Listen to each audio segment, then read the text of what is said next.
William Shakespeare's The Force Doth Awaken. Author Ian Doescher gets into his book's Easter eggs. Writing William Shakespeare's The Force Doth Awaken was unlike writing the previous 6 books in the Shakespeare Star Wars series, the original trilogy and the prequel trilogy, because like everyone else I encountered The Force Awakens for the first time on December 17, 2015.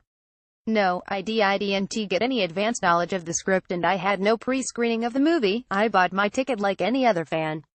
Unlike other fans, though, I was watching with an eye toward how Shakespeare, or at least my approximation of him, might tell the story. And then the writing began.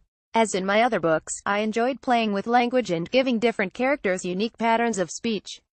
The Force Awakens introduced a new cast of heroes, and each of them has something unique to their lines. Rey's longer soliloquies reference fan theories about her lineage. Each line Finn speaks includes the letters of his stormtrooper name. BB-8's lines can be deciphered using a skip code, and each of Poe Dameron's lines includes a phrase from the poems of Edgar Allan Poe. I couldn't resist that Poe connection.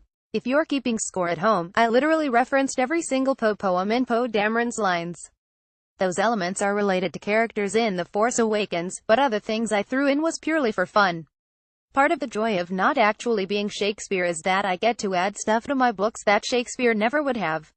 Ever since my first book, William Shakespeare's Star Wars, I've sprinkled Easter eggs throughout my books to amuse myself and the observant reader who finds them.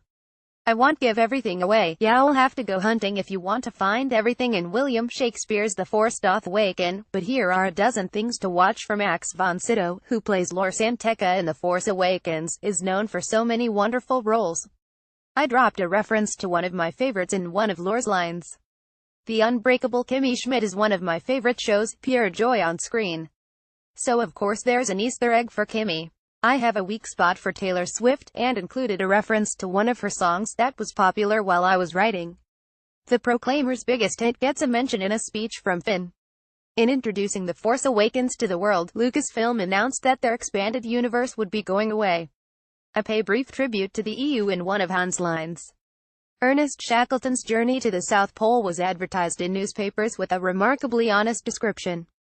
That description is found as a character in William Shakespeare's The Force Doth Awaken describes a similarly perilous life.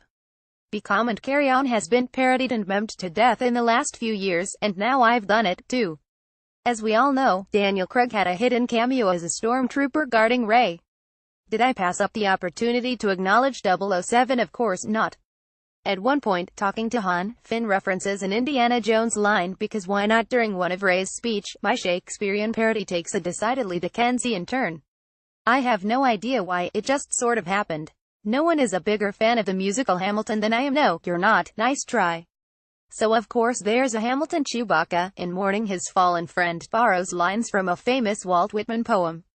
Happy hunting. If you have half as much fun reading William Shakespeare's The Force Doth Awaken as I had writing it, my work here is complete.